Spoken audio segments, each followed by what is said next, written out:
popsicles, and then I got in trouble for eating starch. In those days, it was called starch, right? So I go out to the food truck, because on that lot we didn't have a real commissary, and I got a taco, a burrito, and a bag of M&Ms, and I come in, rehearsal, and Arnie goes, "What?" And he screams at me, he goes, "Don't you know you're a sex symbol? You can't eat starch." And I literally dropped everything, and I ran to my dressing room and started crying. And I cried on Audrey Meadows' shoulder. She was being chastised for smoking. She had to go outside and smoke with Selma Diamond. Oh, yeah, had a Selma really Diamond, deep I voice. remember, yeah. Selma Diamond from Night Club. Yeah, of course. She played Rafkin's sister. Right. And Jimmy's first lover. Jim Bullock, Monroe. We set him up on a surrogate sex experience. And we were kind of risque in those days. And she ended up being, accidentally, he got her as his date. I don't know how that happened. Does anyone remember that episode? I vaguely remember the episode. I can't remember how it... That was a funny episode. But, we had so many great guest stars. Lou Jacoby, who was in South Pacific on Broadway. And Bill Dana, my name, Jose Jimenez. Remember him? Yep. Sure. Bill Dana. Audrey Meadows. Selma Diamond. Dick Gautier, who played Jaime the Robot on Get Smart. Dick Gautier. Oh, yeah. Yeah. Played Nancy Dussault's lover from the band. And then Ted accused him of smoking marijuana. We were kind of risque in that our show had the first toilet flush on the air, where you could hear a toilet flushing. It was illegal. Wow. Really? Wow. And then Ted, we thought it was so funny to have the toilet flushing. So, like, actors are very immature people. I can attest to that. I sound dumb on purpose. I try to dumb myself down. I got sent to the principal's office for recording a toilet in the 4th grade. You're kidding! We made a commercial, and we flushed the toilet. We went to the restroom and recorded it with one of the cassette recorders that we got for Christmas. Yeah. And I got sent to jail. It was like probably 1973. You're my hero. That is so cute. That's funny. And we got the tape recorder taken off. No more at school. Little cassette tape Yeah. recorder. I remember those. We had Ted, and one time we had a thing where a pillow goes out the window, and they were fighting, and the pillow goes out the window, and later Ted goes, "Let's have it come back in the window inadvertently in another scene," and something. You know how you play those gimmicks. And so there's one of those scenes. And then there was a rape. Does anyone remember the massive... There's a really obscure episode about Jim Bullock coming back having been raped by 2 women. Oh my God. I remember that, yeah. You remember? I don't remember that And one. some comedians... Look it up. Google it. Yeah, and occasionally that'll pop up in pop culture stuff like the very special episode of Too Close for Comfort when Jim J. Bullock is raped in a... And I'm like, or something. no one gets what he's trying to get at. We're so stupid. Any questions? I have so many funny episodes. I was going to ask about your first interaction with Mary Tyler Moore, and how was that for you, being she was an inspiration for so many women, that followed in her footsteps later on. My inspiration as well. I love Mary Tyler Moore. That was my favorite show on earth. So when I met Ted, I was shaking. And I agreed with him in front of the ABC network. That was a crazy audition process. For Too Close for Comfort. Yeah, because I was I love Mary Tyler Moore so much that Ted was in that show, and he was one of the big stars in the show. So I felt like it was like this major... Well, I got the series right away when I first came to LA, so it was pretty amazing. But Mary, at Ted's funeral, Ted and I had a love-hate relationship because we had a very hard time. I mean, I would be on the cover of magazines. ABC did bikini posters of me and used me to promote the show. But Ted would get mad. So I'd come to work and he'd see me on the cover and he'd go, "I'm the star of the show," and that would happen. And I go, "But you don't look good in a bikini." That's great. But when he died, I cried and blubbered like you can't believe. I couldn't get over it because we had such a deep... In a weird way, he was like my father. My father had died right before I got the series.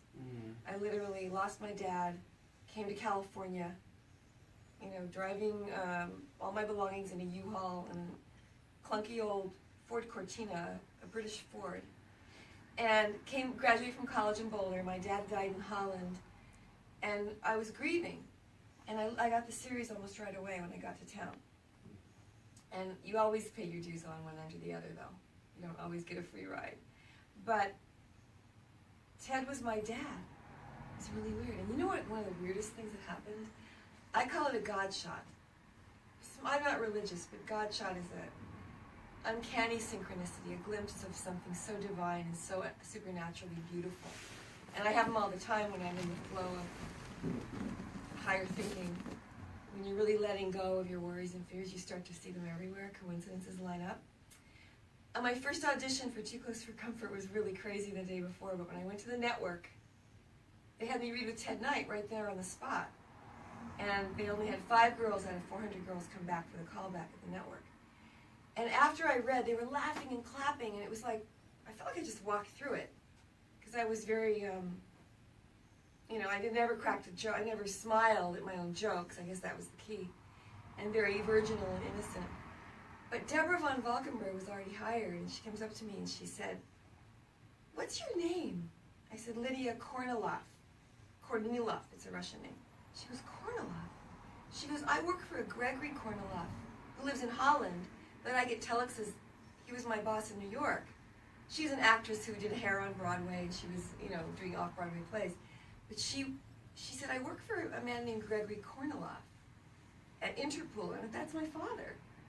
Deborah von Valkenburg worked for my dad out of 8 million people in New York City. Wow. Isn't that weird? Wow. And then we're still best friends. Like, That's very so close. cool. Wow. I put her in a movie that I wrote. So we got to keep playing sisters 20 years later, 30 years later. Nice. And that's going to be a series, we hope. Is So that- there's a lot of little breadcrumbs that were beautiful little God shots along the way. Ted, so Mary Tyler Moore and I got up, and both of us sobbed at Ted's funeral, and we hugged and we held hands. And we were in the first row with Ed Asner. And I was grieving so much I didn't even get to be shell-shocked about sitting next to Mary and getting to know her. But I love Mary Tyler. Was that the first time your interaction with Mary Tyler Moore was at the funeral, or She did? dropped by the set a couple times, and she was at a couple of the parties we had, rap parties with John Tafner. Okay. Our producer created Three's Company as well. And Benny Hill, he owned the Thames Television. And then the spin-off of Mary Tyler Moore. So we were next door to John Ritter. And then we were next door also, our rehearsal hall was next door to McLean Stevenson, always trying out a new series. He could never recover from giving up MASH. He never got over that why did he quit that show? Right. And he could never make it again. Wow. And he died of a broken heart eventually. I mean, to me, that's emotions play into what your illness is. So, a lot of people, and Ted had prostate cancer, so it was very quick, very sudden. But the cookie show. Okay, wait. So there was a guy named Jamie Masada. Does anyone know Jamie Masada? He owns the Laugh Factory. Oh. All of the Laugh Factories, He owns or that whole block. the whole? Okay. So he comes on our show as a Mexican busboy on the first season of Too Close for Comfort. And he had one line, "You finished?" It was like this cliche, stereotypical Mexican busboy. And so that's the only line he could say in the whole show was, "You finished?" So we were making cookies. And one of the big jokes was that I put too much yeast in the cookie dough. And Ted was the wave that day. And Jim Bullock and I are making cookies, and we make a cookie that rose so big that the prop guys had to build a giant cookie of foam with chocolate chips in it that eventually was so big it filled the entire kitchen. It filled like almost the size of the stove, and it pushed itself through the door. It didn't work, and they had to kill that whole bit, and they had to just create massive amounts of cookie dough that was flung everywhere to make the joke work. I better go. Oh my gosh! It reminds me. Was that a nod to I Love Lucy with the bread? I think Oh my goodness! that's right. That's right. So we wanted to keep. Deborah and I always wanted to keep the props. We were like, Deborah was a TV detective. She would always notice continuity, and there was a scene where the baby kept throwing oatmeal on my face, but the prop guy was under the table throwing oatmeal in my face. And every time it would hit me, I burst into tears, and then they had to redo my makeup because he'd miss. But regarding the cookie, it just looked too fake, right? So they had to that cost a lot of money to redo an entire scene like that and spend all day making new props for these other cookies. So Jamie Masada ends up doing the episode, and later I find out he owns this block of land. And I thought, he got paid a lot of money for our episode. I am writing a book called Hiding My Brain in My Bra. But there were a couple dumb blonde moments, but I mean, I'm actually a history major, and I had a degree in business, and I was writing a book on Stalin before I got the series. So Wow. you do sort of have to play dumb around men in Hollywood, I've noticed. You kind of have to speak their... They don't like women who are too authoritative. And there were many times I came up with punchlines on the set, and I would say it out loud to the writers. They'd be sitting there, and their eyes would just glaze over. They wouldn't hear you. They wouldn't hear women. And that's why I love Mary, because she's one of the first women to say it's okay to be employed, to be a single working woman. But I remember there was this one episode where Nancy leaves Ted. Muriel leaves Ted. We had a huge fight. And Jimmy is back home with Ted cooking in the kitchen. And they're making meatballs and pasta. And Jimmy explodes the meatballs and they fly up into the ceiling. And Ted realizes there's no food at home and he brings home a pizza. So I'm sitting there with the writers on the run-through day and I go, they're looking for a joke. And I go, hey, you should take a broom and go, Mr. Rush, and a meatball falls in the pizza, right? And I say this out loud, and all the writers are just sitting there thinking, and I say it out loud, and they don't hear me. They didn't respond. And then Ted says, I have an idea. Why don't I take a broom and go like this, and a meatball falls on the pizza, and they go, great idea, Ted! I swear, Wow. that happened. Wow. And I felt like, am I invisible? Wow. I used to write tons of jokes that I'm writing now, but being on a sitcom. So tell us about Hiding My Brain in My Bra. The title is not supposed to be out in public yet, but it's okay. I already talked about it when I read it out. Okay. It's being made into a TV series. It's a book that will be published this year, and it's first stories. It's like Oh, nice. funniest, most embarrassing, dumbest things that happened to me. And it's first divorce, marriage. My husband left me for Gene Simmons. The kiss. It's a funny story.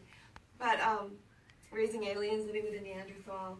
It's about navigating life as a woman in Hollywood. But it's all funny. And also because I raised boys, I raised male species. I learned to make my writing very plot driven, because you can bore boys so easily. They're genetically predisposed to love adventure stories. So it's like, if I ever go on describing anything too long, or people don't care about, they're like, the rolling of the eyes is actually an entire character of its own. And so I knew how to get right to the punchline. I think it really helped my writing. To be, plot driven.